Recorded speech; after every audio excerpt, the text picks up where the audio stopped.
Hello and welcome to another episode of Crossing Borders here at Always Next Year Podcast Studios. I'm the host of this segment, Shane. I'm joined with our, as always, Canadian friend, Connor. Connor, how are you, sir? Great as always, and yourself? Doing well. So we just both got off our 76ers show. Prior to that, we had a Philadelphia Phillies show, and we had a Flyers show. So we've put all of our segments in one talk point tonight, or one talk space tonight. So I feel like we're all going to ramble in on similar thoughts. So if you listen to all of our segments tonight and things run together, it's because they are running together. And we've had all these conversations all night before. But here on Crossing Borders, we debate some of the hottest topics that are debated amongst Philadelphia sports Twitter. We go at it from Connor's point of view as an outsider of the city, and then we come at it from my point of view as someone who has grown up here in and we're just outside of the city of Philadelphia. We're going to start here today with a Cesar Hernandez take. So, not that there are any scorching takes on this, but Glenn Macnow puts out and he goes, "Where is Cesar Hernandez's head these days?" Now, when this tweet came out, I have no idea because Cesar Hernandez has been absolutely atrocious in the field, not great on the plate or bases either. So, this could have literally come any day. But Glenn Macnow, radio personality, again, where is Cesar Hernandez's head these days?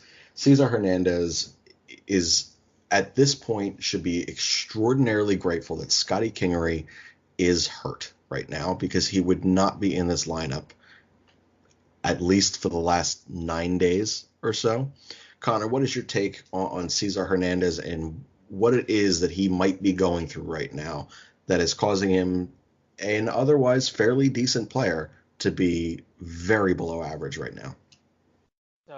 I guess I'm going to take a completely different take on it. I don't think there's so much something wrong in his head or any issues like that. I think that I'm just not understanding where all this pressure ever came from for Cesar Hernandez. We got him as an undrafted amateur player, and he just had a few accolades from playing in some spring leagues and some winter leagues in Venezuela. And I think he played on a rebuilding Phillies roster, and now we're a legit roster. So again, like as we talked about with the Sixers earlier, and making fun of the process, maybe Cesar Hernandez was just one of those people who was part of a process to where we're at now with the Phillies, and he just looked good because he was on a rebuilding roster. I mean, we talk about, oh, he's playing so bad. He's always had concerns with his defensive woes. And then you look at, he's a career 276 batter this year. He's batting 267. So what, he's 3 or 4 hits shy of what he should be at. I understand he has, there's definitely concerns in keeping him in the lineup. I think at the end of the day, it's important that we let Caesar play through this, because as much as it pains us to watch Cesar Hernandez play, if we want to be able to trade him, we have to give him the chance to prove his worth. If we take him at his lowest, we're not going to get anything back from him. We're not going to be able to get maybe that left-handed pitcher that we want or whatever we might be looking for. I mean, look at Stroman. He's on a hot streak right now for Toronto, and they could easily trade him at a high point here soon. We need to find a similar way to get Cesar Hernandez that same way. But back in 2015, so many analysts doubted his future in the major leagues, and I don't understand where this pressure comes from for him to be anything even batting at the bottom of this order. I just think that he was good on a rebuilding roster, and there's just unwarranted pressure. This is going to surprise a ton of people who listen and have listened to me talk Phillies baseball for a long time. Because for a very long time, I have operated under the stance that I am 100% not a Cesar Hernandez fan. And while that is true, I do see value to him to most major league rosters. I think on this particular roster for the Philadelphia Phillies, he is actually best served as a super utility guy, whereas Scotty Kingery should be the second baseman. And I've said that pretty much since last year. Obviously, Scotty Kingery last year's was a train wreck, and that's kind of to be expected for a guy who's basically skipped a level. He only had half a season in AAA and half a season in AA. But Cesar Hernandez, to me, allows you from a bench perspective, a guy who hits from both sides of the plate, while he's not a very good base runner, he does give you speed. So if you need someone who you can take a risk going second to home on a ball in the outfield late in the game, I'd feel comfortable with him. I'd feel comfortable enough anyway. I wouldn't Roman Quinn trust him to steal a bag, but I would trust him going first to third or again second to home. He can play anywhere in the infield, and he can, in a pinch, play center field and left field for you. That super utility role can be served in so many different ballparks and for so many different franchises and organizations in all across baseball. I think his value as a starting player has been kind of blown out of proportion, similar to what you were saying. But I do still think that he can start and play 140 plus games for a lot of teams. I think right now he's just exposed. You know, he knows. You said that there's no pressure. You don't understand what pressure he's feeling. I think that's bold. You know, to me, you're a guy who has locked down a position, who has hit 294 in back-to-back years, who has increased your pop and has kind of adapted to this drive line and launch angle mentality that so much of baseball has turned to. He's a guy who has embraced all of that. They said he couldn't get on base as often as he needed to. Well, his on base percentage is 70 to 90 points higher each of the last 3-4 seasons. And last year, I think it was over 100 points higher, and he on a year where he couldn't hit, but he still drew walks. There's so much value to his game to today. He should sit there and say, damn, they signed Scotty Kingery to a nearly unprecedented major league contract before ever stepping onto a major league field. They gave him that guaranteed contract there for 5-7 years, whatever the actual contract is. He's probably sitting there saying, shit, this kid was lighting it up prior to a hamstring injury. People are now calling for Scotty Kingery. Have they just forgotten about me? Everything that he's going to do in Philadelphia is going to be under a microscope now. He 100% is feeling the pressure of that in a city that is prone to giving pressure to its athletes and expecting the very best of every single one of their approaches every single day. Now he has 45,000 people a night looking at him, plus the TV audiences, whereas for the first 5 years, he's had 14,000 people in the stands, 24,000 people in the stands. Not too much watching on TV or listening on the radio.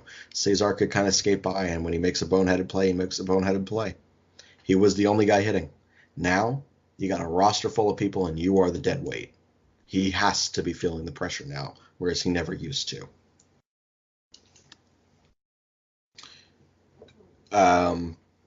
Any additional points on the Cesar Hernandez thing? There wasn't a whole lot of substance on the Cesar take this week, but we were kind of light on Phillies news that wasn't repetitory. So No, I mean, I just think that Caesar is like like you said. I mean, he will provide value on other teams. I think he would as well, but I think he's just bound to mediocrity.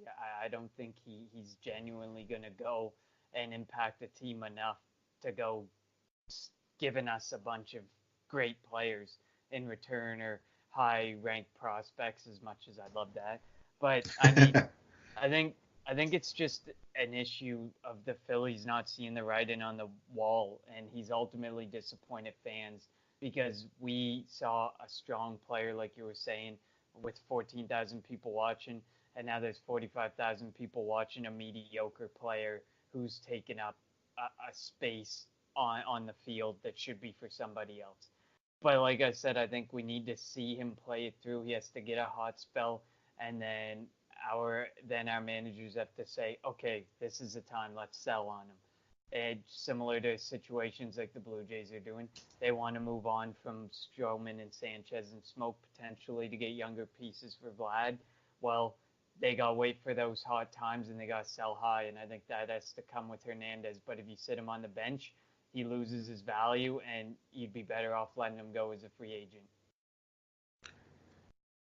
the best thing that's happening for Cesar right now, and the worst thing, is the injury to Scotty Kingery. Because he will be staying in the lineup. He has to.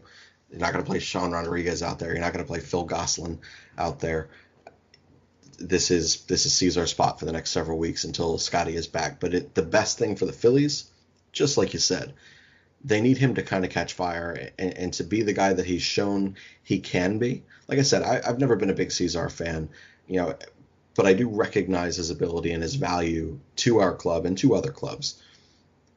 Not a lot of teams looking for a ton of second base help right now, but if you can kind of work him in to a trade on a team that is not full on rebuilding, but maybe they're maximizing a guy who's got 1 year left on his deal, they can probably find value to Cesar Hernandez because he's still going to be productive for another 4, 5, 6 years. He has the ability to do that. I think the right deal would be made or could be made with Cesar, and he could be an integral part to that. Same thing with like a Nick Williams or even an Aaron Altera, though he's been garbage this year. Those guys have a very unique value, and allowing them the opportunity to play themselves into a hot streak, it certainly would behoove the Phillies, and it would behoove the long-term, I would say, opportunity for a guy like Cesar outside the organization of the Philadelphia Phillies. So again, we didn't have a whole hell of a lot on the Philadelphia Phillies this week that wasn't going to be repetitive. So we're going to go into a Flyers take here, and this isn't so much a take. That there's actually no specific tweet that we found that we wanted to use. This is kind of just a consistent conversational debate and topic amongst Philadelphia Flyers Twitter, is the pros and cons to trading their offensively minded defenseman in Shane Gostisbehere. He was very quickly a fan favorite. He had that extensive point streak.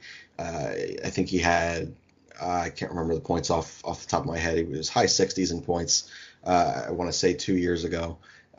Certainly struggled at points over the last 2 seasons. And Philadelphia's patience has kind of grown thin. So much so that they're sitting there and they're wondering, hey, even though it's the first offensively talented defenseman that we've drafted and groomed in the organization since I don't know when, we'd like to ship him off. We're done with him. Connor, what is your take and stance on the Shane Gostisbehere debate as to whether or not he should be a building block of the Philadelphia Flyers' future? Or should he be shipped out this this offseason?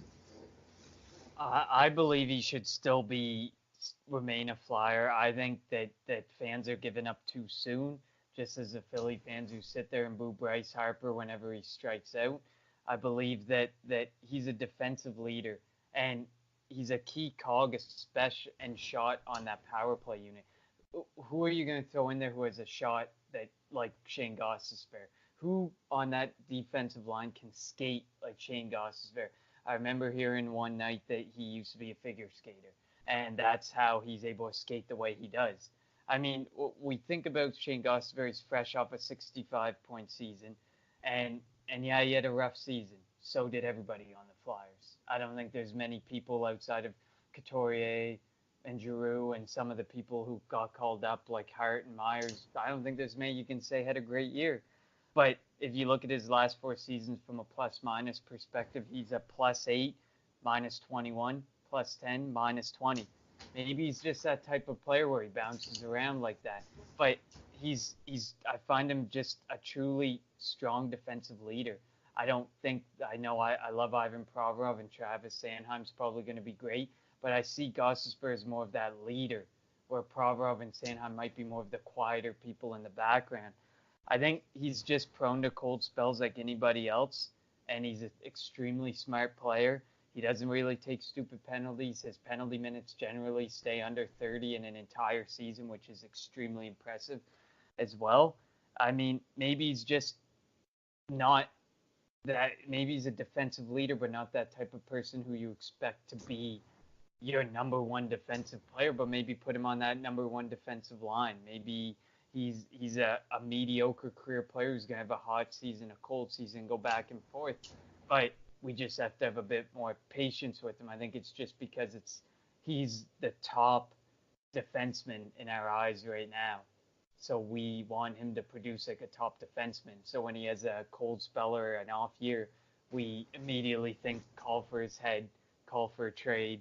We can get something. And of course, I think we could get great value for Shane Gostisbehere because people would see it as we gave up too soon. So I kind of want to turn off Twitter and throw my phone every time I see people sit there and say they would like to give up on Shane Gostisbehere and trade him for all of the reasons that you've just said. I think that if you look at things logically, which Philadelphia fan base is notoriously poor at doing, we're very reactionary and very in the moment. It's not what have you done for me lately. It's what are you doing for me in this current second. You know, Bryce Harper could hit 5 grand slams, but if you're watching the 1 second clip where he swings at a fastball that's over his head, you're thinking he's a garbage baseball player. That's how reactionary poor this fan base can be at times. That's exactly what's happening to Shane Gostisbehere. If you just logically think about this for 5 freaking minutes and you sit down and you say, well, the power play as a whole struggled through almost the entire first half of the season. They went through a coaching change. They went through scheme changes. They switched up their defensive, who was running the power play and from where. They switched up personnel. They had trades. He clearly was not physically right for a large portion of the year. Defensively, Ivan Provorov also hurt at least he appeared to be so for the first half of the year, and he struggled to find his game. A bit of a sophomore slump a year later for Ivan Provorov this year, and that struggled. The two of them were so good together 2 years ago at the end of the year when they finally made that change to put that as your top pair. I don't know that that's an ideal top pair, and they got exposed, and they certainly got exposed when neither of them were physically right. When you find the right defensive pair or mate for Gostisbehere, you're going to find a really quality defenseman. He's going to be a risky guy. You need a stay-at-home defenseman who is just going to be very, very technically sound and have really good ice vision because it allows for some of the creativity and the risk of a Shane Gostisbehere. But make no mistake about it, Shane Gostisbehere's strength is the power play.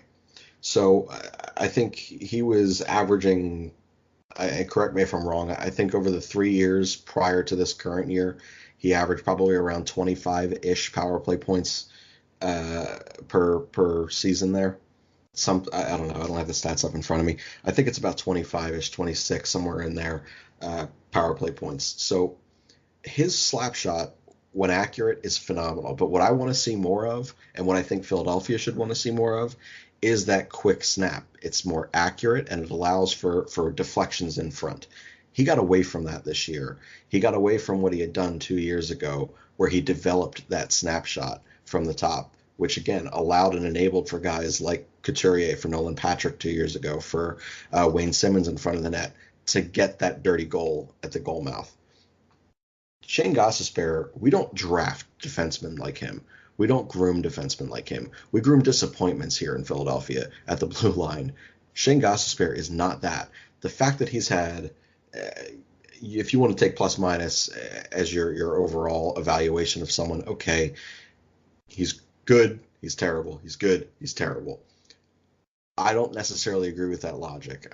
I think that when you take a look at the skill set of what Shane Gostisbehere is, you're looking at someone who could be a top point producing, offensively minded defenseman in all of the NHL. And you want to give up on that because he frustrates you sometimes, because the rest of the team around him is frankly garbage throughout 70 games a year. That's so unrealistic and reactionary. I can't. That is the definition of stupid. It is textbook stupid by the Philadelphia fan base to sit there and give up on a Shane Gostisbehere in that particular light.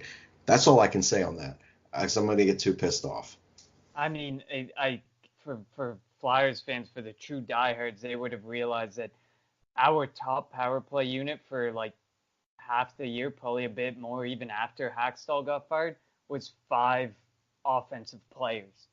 You didn't even have Shane Gostisbehere out there with a True. Jake Voracek was the extra. Exactly. You didn't even give him a chance to be out there. Like, if you can have him at the point taking that snapshot, even the slap shot, even if inaccurate, if he's taking that snapshot, it's applying pressure, it's putting more bodies in front of the net, and who knows where that puck goes from there. You never know what might happen.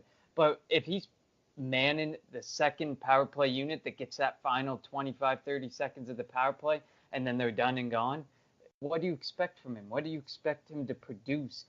I always disagreed with that mentality of having 5 offensive players out on the power play. It makes no sense. It was illogical. Everyone should disagree with that. Hackstall used it. Even Gordon used it a bit. And I was sitting there and I was scratching my head. I was like, why? You have Shane Gostisbehere who can pepper the goalie with shots and you can constantly apply the pressure. Instead, we cycled the puck around with a bunch of wingers and centermen who didn't want to take that shot. Whereas Shane Gostisbehere, you pass it a bit, get people all shaken up, pass it to the point, boom, he'll rip a shot on net. That's what you need, and that's what you want on a top power play unit. Look at most top power play units. They got that guy who's willing to stand at the point, take that one-timer, and just rip it on net. The guy that Philadelphia wants, Carlson.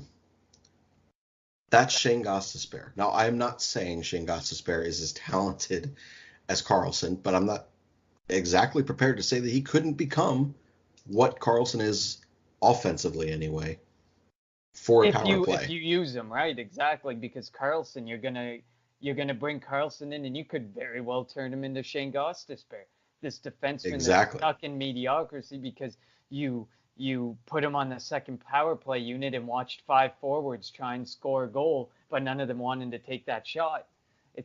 You just be in the same situation. I'm in the same boat as you. I think that Gostisbehere and Carlson, like, they're very similar defensemen. You just got to give Gostisbehere the time of day and the opportunity to show it. And Gordon didn't do it. Hackstall didn't do it. They both didn't really know how to use their defensemen right. And I think that cost us on that blue line. And it has a lot of people saying, I don't want this guy. I don't want that guy. I don't want this guy. If some Flyers fans, if they could have it the way they wanted it, we'd have Sanheim, Provorov, and do away with the rest of them. Maybe Phil Myers. Like they'd probably revamp the entire defense, not realizing what we actually have with that defense. It's completely maddening. We all sat here and we said, "Oh, can't wait for more." Well, now no one gives a shit about him. Dollar in the swear jar. We can't wait for Haig. Well, Haig's terrible. You sit there and those are the guys that, for whatever reason, the fan base is enamored with that same logic applied to actually talented defensemen like Provorov. Even Provorov's name has been dangled out there by certain fans saying, let's maximize his value. Get the hell out of here. You want to trade Provorov, you idiot? That's insane. And that's the same reaction. Trade Ben Simmons and Joel Embiid if that's the mentality we're going by. Don't even give them an extension. Trade them at the top of their value. Why not?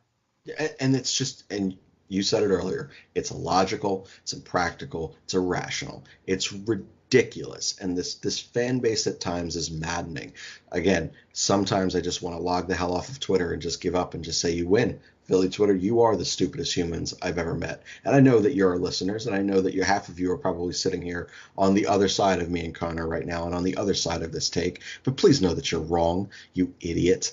That cannot be the mindset that you have going into this season, because hopefully Elaine Vigneault comes in here with a better system and a better mindset and better coaches with an actual plan and a way to use and utilize a really, really special tool to your power play and to your special teams overall as Shane Gostisbehere can be. Because you mentioned it, he very well could produce similar offensive stats and styles as a Carlson.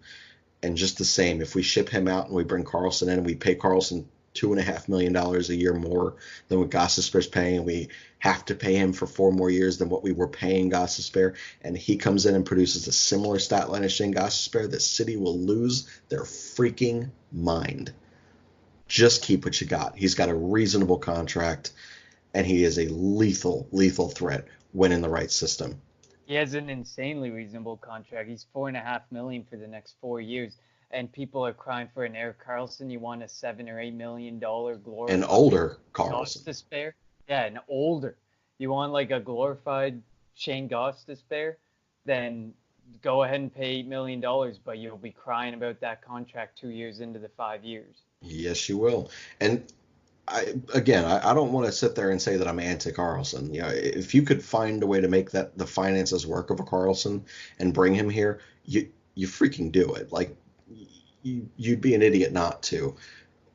But given what we have and the strength of our I would say active prospects, since our defense is so young, it's so unnecessary to go to that level and to say, yes, I want to pay $8.5, $9 million a year into someone's mid-30s right now and expect that they're going to be Brett Burns. Like, that's just unrealistic. Carlson can't stay on the ice right now. He's playing injured throughout this series. He's not right. And you think that you're going to get him next year and for another 7, 8 years after that? You're out of your damn mind. Keep Ghost. Just keep Shane Gostisbehere. Any final thoughts on the Ghost thing before we move in and roll into the 76ers take here? No, I think I could go on about the Flyers and the players on the Flyers that people want traded all night. I think we both could, and I think at some point we probably should do that. Maybe right before the active season goes up, we'll have a Flyers-only version of Crossing Borders. We'll just tackle all of the poor Flyers takes that are out there. There's But plenty to find. Plenty oh to my find. God, the most maddening fan base on Twitter. But 76ers takes now. So Michael KB, the real Michael KB, tweets out Jimmy Butler and Mike Scott bring a level of toughness to the 76ers that they didn't have last year. Good guys to have in a postseason roster. So Jimmy Butler is consistently a debated topic here in Philadelphia as to whether or not they should or should not re-sign him to a new max contract deal this offseason. Mike Scott was essentially a throw-in piece for the Tobias Harris deal. There was a strong possibility that the guy was going to be cut upon arriving here. And now their toughness gets them through a Brooklyn series, and you see exactly why you pay a guy like Jimmy Butler. Are you going to get that version of Jimmy Butler for 82 games? Hell no, you're not going to get that. You can't. The guy's body is going to break the hell down. He's got the Thibodeau minutes. We talk about that all the time.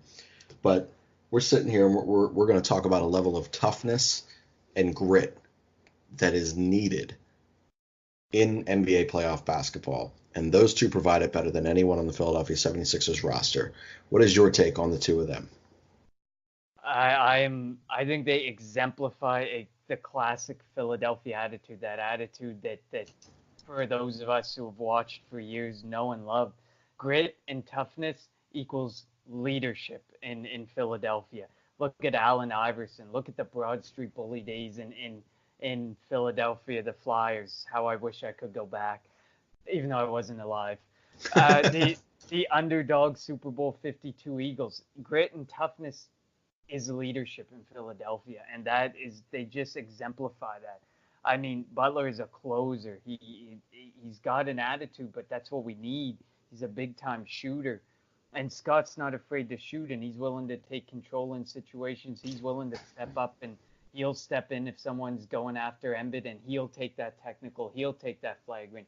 He'll step in and say, no, you're not going after him. And both of them are not scared. They don't play scared. They don't step up scared. They don't back away from anything. I think if you're given the opportunity, which we will be very soon, you bring them both back. I mean, look at our bench. Our bench lacks depth all the way through except for Scott. People love Scott, and then after that, I mean, it's like pulling teeth, finding something. Like one night you'll get McConnell playing a nice night. The next night McConnell will look like, well, McConnell should be. So, I mean, at the end of the day, these two exemplify what we love in Philadelphia sports, Philadelphia athletes. And I think you bring them both back. I mean, when we talk about building a bench for next year, since I am of the belief that it could end up being our demise this year, as we just talked about Butler and Simmons and Harris playing 44 minutes a night. And I think that Scott is a good part of that. He's not your sixth man of the year, but he's a guy who needs to be there, especially in Philadelphia. He may not fit elsewhere. He may not fit in Toronto or in Boston, but he fits in Philadelphia. And I think you need him as a seventh or an eighth man. My take on this was very different 6 hours ago. And then I saw the Mike Scott interview. So first of all, if you've never watched any of Mike Scott's interviews, like this guy clearly doesn't give a damn what he says. He has never met a PR team in his life. He just says, "Give me a microphone. I'm gonna talk some shit," and that's literally how he is. Dollar to my swear jar here. But The man makes the league minimum. He can't afford a PR department. He doesn't give a shit. he really doesn't. And when I sit there and I see that, and one of the things that he had mentioned in his interview today was the fact that no disrespect to his to the fans in Washington, to the fans in LA, to the fans in Atlanta, but these are the best fans that he's played for. Like this elevates his game and his intensity to another level because he feels like he's one of us. And damn it, when I watch this dude, that's how I feel. It's like this is, and you said it exemplifies what it is in Philadelphia. Like that to me is a gritty look. That's why we loved T.J. McConnell, not because T.J. McConnell's a good basketball player, because he's freaking not. But there's a level of energy and grit and toughness and just you shouldn't be here, but somehow you are, and you're making people respect you. And that's why we love TJ McConnell when TJ McConnell is used appropriately. Mike Scott is far more talent and ability and usefulness to an NBA roster than what TJ McConnell is going to have. And damn it, he's got that Philadelphia swagger to go along with it. You need that. And in a city like Philadelphia, we embrace that, just like you said. And 6 hours ago, I was not on the board of saying, like, yeah, let's bring Mike Scott back. Like, oh, there's so much value to this guy. To me, he was just a guy. He literally was a throw-in piece of a deal that I didn't give a damn about. But when you look at what he does mean to a very, very thin bench as is, and we saw that in game one in Toronto, and you look at what you lack and how much pressure you put on Ennis to be your only like swing man out there that's going to come off the bench. You're thin, thin. Zaire Smith isn't even dressing. You got Jared Ennis, and that's freaking it. You damn near you need Michael Scott, and you know what? When the playoffs get chippy, and just like you mentioned, when those flagrants are occurring, and when you need someone to go to bat for you, you think Mike Scott's not going to do that? You think people from Philadelphia aren't going to go and do that? We are. He does. He's us. We're him. We love it. We embrace it. And then Jimmy Butler. I will say it forever. You're not going to get 82 games a year at a Jimmy Butler. You might get 20 or 30, but you pay for those 20 or 30 because they are going to happen when you need them most. And when you get to the playoffs in the fourth quarter of the season, in the fourth quarter of this window of time of the 76ers, you're going to be damn grateful that you have a guy as gritty and as tough as Jimmy Butler is. And I don't know if you noticed, you're watching this game two, wearing the microphone, Jimmy Butler, he is a damn good teammate so far. Now, again, these are only the things that we are privy to seeing at this point, but everything that we see, he is a damn good teammate, both from calling people out to accepting his own responsibility and fault, challenging things when they need to be challenged, and executing in the biggest of scales when the team needs him to most. Bring them both back, damn it. This is Philadelphia intensity. I love them both. Absolutely. I'll admit it. I did not know Mike Scott when he first got traded, and I Googled him. I looked him up, and he doesn't flash. He's not flashy, but he brings what we want to see. If you're not gonna flash, you better come and be all tattooed up and ready to stand up for and be ready to stand up for Joel Embiid or Ben Simmons. And if someone's getting ready to throw a punch, I would expect that guy to step in the way, catch that fist, and throw one back. Like that's the type of guy you want on your team. And after what I read about him, as soon as he got traded, I was like, I like this guy. And then when I saw that we were thinking about waiving him, I was like, I think this would be a bad decision. And now I'm sitting here and I'm like, we needed this guy. Like imagine that Brooklyn series without Scott playing. Like there was a couple games where I think we probably would have lost without him there. So he's important. He's crucial. Same as Jimmy Butler. He's important. He's crucial. And like you said, you're never going to get 82 games out of a superstar except LeBron James, and even LeBron James can't play 82 games anymore. So you have to pay for what you're going to get. And if that's 30 or 40 good games and he sits 20 games, That's what you get. But then he comes out in the playoffs, and that's what you're playing for, those clutch moments. I think that for each of those guys, and I think this is true for athletes all over the place, I do think that there are certain environments and certain fan bases and intensity levels that you find as an athlete, and you say, this is going to elevate me to another level. We've mentioned it about Bryce Harper, saying that we believe that Bryce Harper needed Philadelphia to elevate his career to what he potentially could be. Because playing in Washington is a dog shit sports town, dollar in the swear jar. That just is what it is over there. But coming here, we hold him accountable. He's responding to those interviews in ways that says, yeah, damn it, I'd be booing myself too. He gets it. Jimmy Butler and Mike Scott, I've said it a long time. I felt like Jimmy Butler needs the 76ers at this state in his career as the roster is currently constructed. Mike Scott may very well have needed the Philadelphia 76ers to stay in the NBA.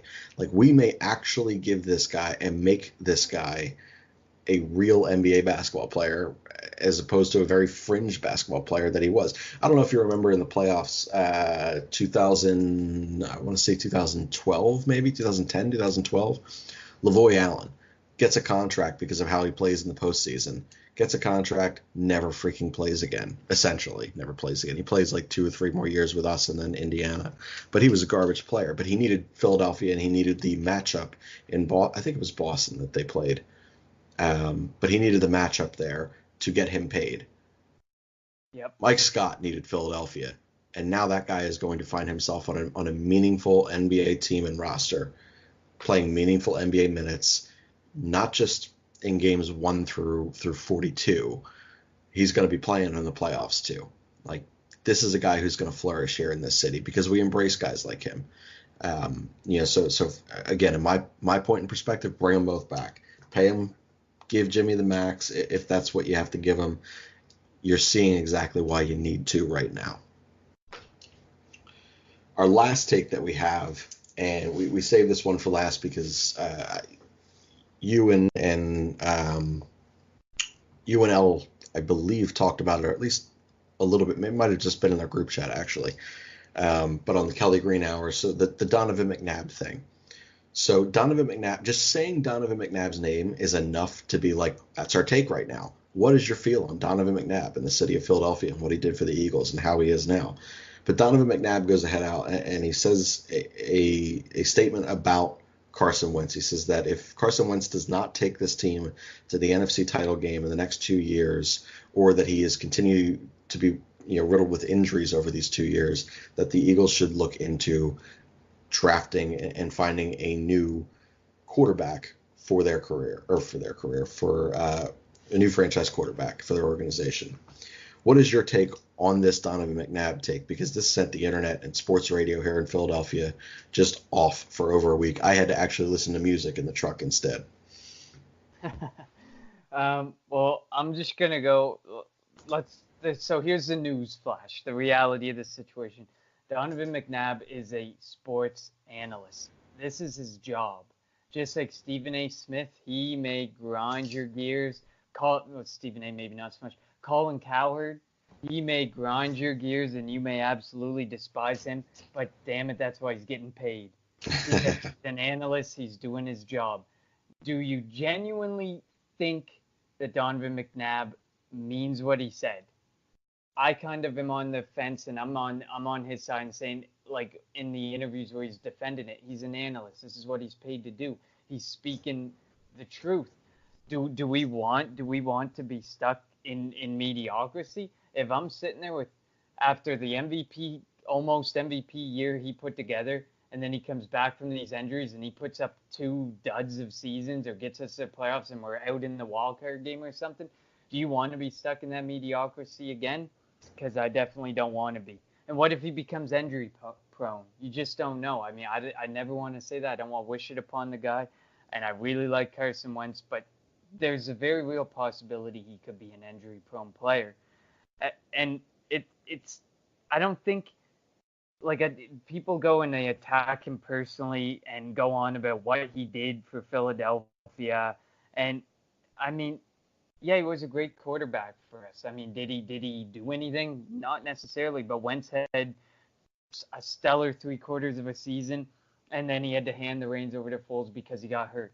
So as of right now, Wentz put together 3/4 of an MVP caliber season, and then struggled in the year that he came back because he still wasn't healthy.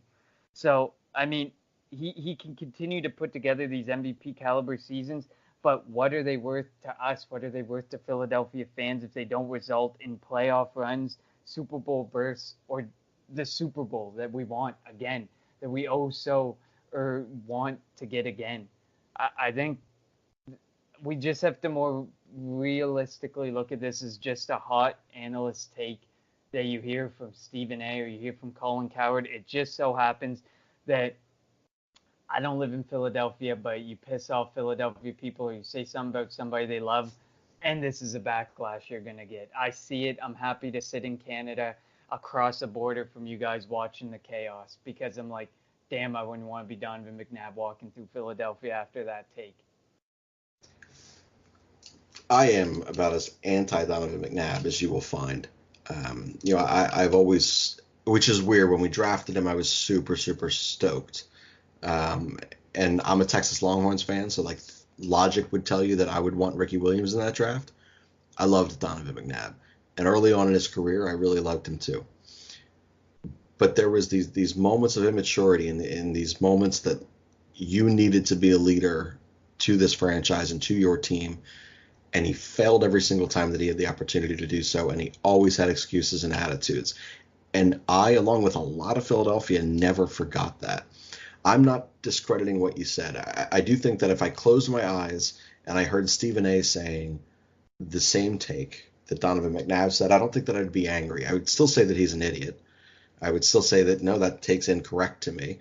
I think that you're basing entirely too much on, and first of all, his down year still wasn't that bad. Especially if you look at the division. But if you close your eyes and it comes from a different messenger, you hear it differently. You agree.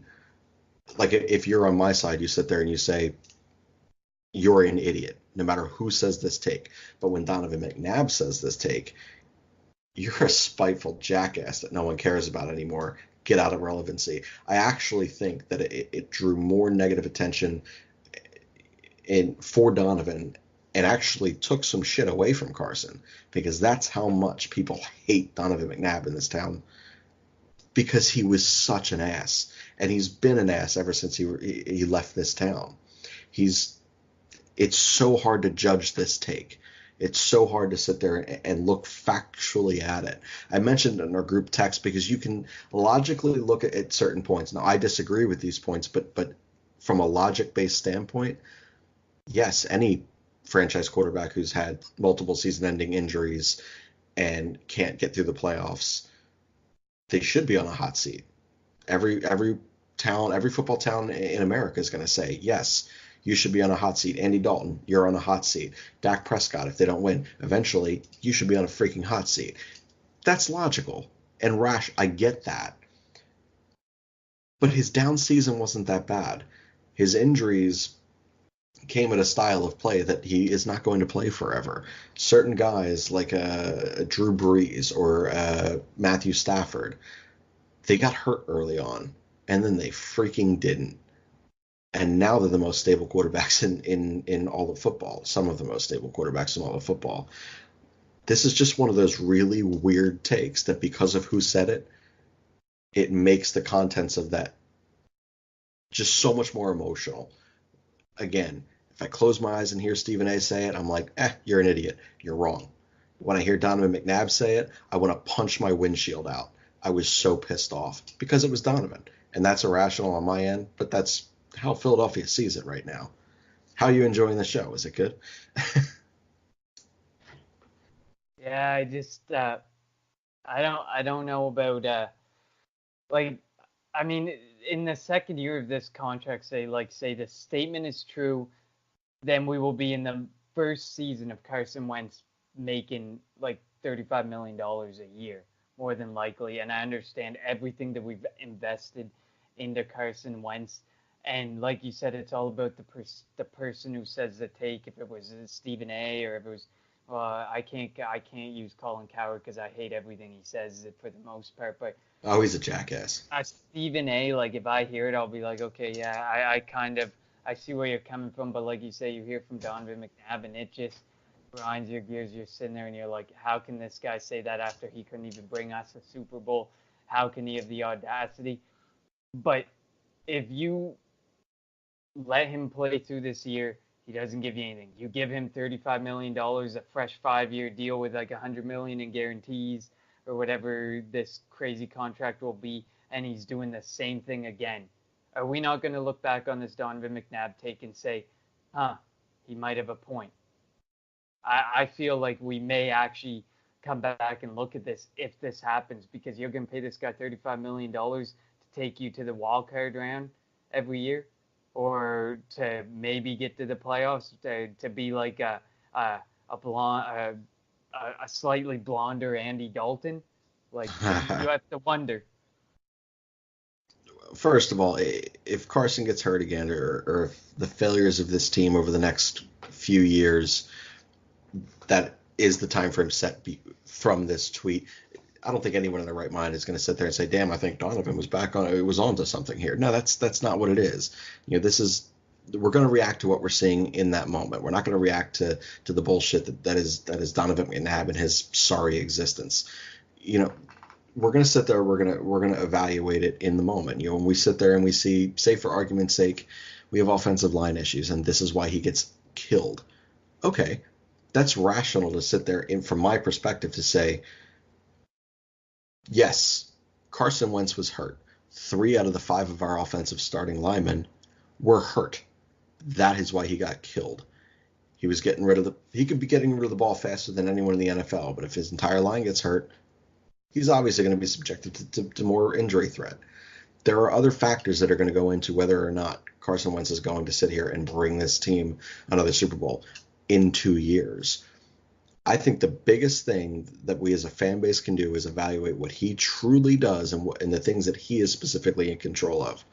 You look at Aaron Rodgers. Gets hurt a lot right now, right? Guys, over the last 3-4 years, he's missed at least a game or two, if not 6+, in each of those years, with the exception, I think, maybe one of them. He played 16. There has been nothing around him. Do you think anyone in Green Bay is saying we got to get rid of Aaron Rodgers? Hell no. Hell no. I would hope not, because I think I'd welcome him with open arms over here. Every team in football would, because he's that damn good. Carson Wentz has the ability to be that also.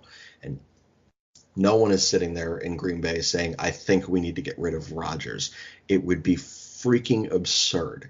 So why am I going to sit here and say Donovan may be on to something because my guy had the misfortune of being brought down and breaks his collarbone like an Aaron Rodgers, or he makes a play into the end zone that he makes 99 times out of 100 he's going to be healthy, and it just happened to hit in the one spot, and there goes his knee.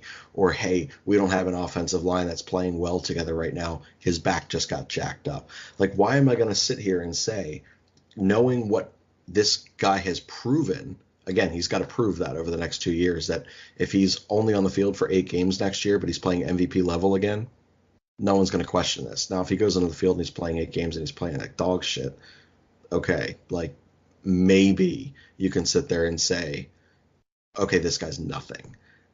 But I don't think that's going to happen.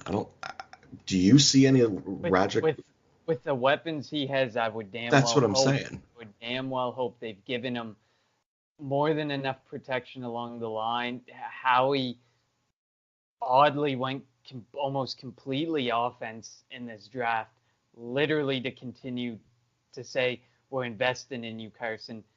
Now take this and do something. Like he's got one of the best offenses in the league. I would argue that it could be the best, because the Chiefs have been dismantled by their inability to keep their hands to themselves. So I mean, we could argue that it might very well be up there with the New Orleans Saints or the Los Angeles Rams. They could all be their top 3. I agree, and I thought that last year, and last year, you mentioned it earlier, it was a little bit of an odd year for him. You're coming back from major knee surgery that wasn't a standard knee injury. You have the LCL that goes with the ACL in this particular knee injury. That's different. You know, that you lose your entire off season rehabbing. You're now stronger than you were in the previous year, but in different parts of your body. He needed to learn all of this on the fly in real football time. It wasn't going to be perfect. Everything that he needed to do was learning on the fly each and every week, and he wasn't healthy. Like, just call it for what it is. You know, playing unhealthy, you know, leads to the risk of further and different injury. You know, if you hurt your right leg, you may apply different pressures to your left, and maybe your left hip starts to give you fits. It happens. This is a balance issue. That very well could have been what was going on with Carson's back. When you don't know how to manage your body because you're learning how to play with different strengths, it's going to give you fits. He's going to have an entire healthy offseason for the most part. We believe his back's going to be fine.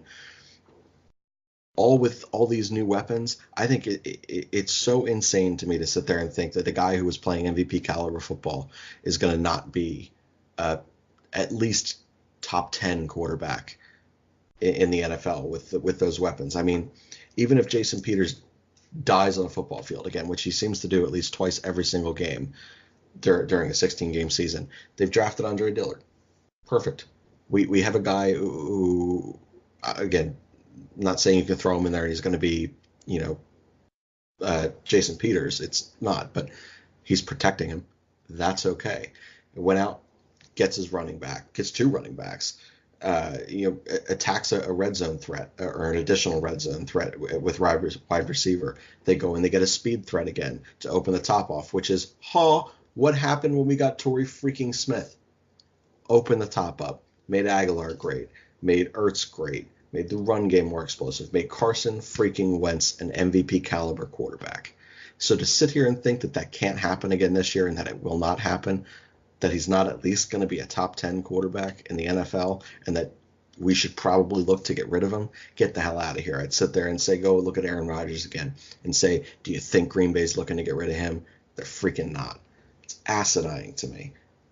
I also just hate Donovan McNabb. Oh, absolutely. And like you said, like I think he has a better offense than the year that he had his near MVP season. Oh, So I absolutely. see no reason why he can't do like some people are predicting 40 touchdowns, 10 picks or something like that. I see no reason why he can't do that. I would hate to be the defensive coordinator planning each week heading into that. Like, okay, so we got Yeah, Deshaun who do you Jackson. plan for? We need somebody there. We need Ertz. Oh, wait, Aguilar's there. Oh, Goddard could be out there. Jeffrey, Arcega Whiteside. Like, you just don't know what to plan for because he can play. Peterson can play with so many different sets now. It's crazy to think about. It is, you know, and to make it to bring it all back to Donovan's tweet again. I do think this is a very curious case of a tweet where the wrong person said it. If literally almost anyone else on the planet says that tweet, this doesn't affect or phase anyone. It just, okay, it's forgotten. But because of the mouth that it came from, we're all up in arms, and we're now having to sit here and discuss things that really, I think, from both of our arguments here, can kind of say don't deserve a discussion. You know, he's coming in with, you mentioned it. Look at his MVP caliber season. We have improved at every single skill possession there. Ertz is better than he was. Aguilar is going to be what he was that year, you would assume. Arcega Whiteside comes in there, and that's better than Mac freaking. I think Mac Hollins was there that year, maybe. I can't remember. I still think Mac Hollins has potential. I'm not throwing him out yet either. So I don't know. Is he still alive? Because no one said anything about him last year. He had some goofy ass injury and then hit IR and then never was heard from again. I'll Is he take still a Mac pulse? Hollins any day over Shelton Gibson. So I'm not a Shelton Gibson fan either. if he's gonna be your sixth wide receiver You're or in a good fifth, way. yeah, you're good when you're sitting there saying this guy with a made up injury, but has a lot of potential as that fifth or sixth receiver. I think we're okay. And that's what I mean. When you look across the board here from a skill set standpoint, this team, this offense is electric compared to what it was his near MVP season. That's just, it's crazy to me to sit here and think that we have any concerns for a quarterback who we all believed was a top three quarterback, top three freaking player in the NFL, according to some of those ridiculous things. To me, relax. He's going to be fine. The offense is going to be fine. This football team is going to be fine. It just so happened that this tweet and take was stated by a guy who this city is so split on. It's a conversation I don't think anyone really needed to have. So we spent 20 minutes on it because it's fun.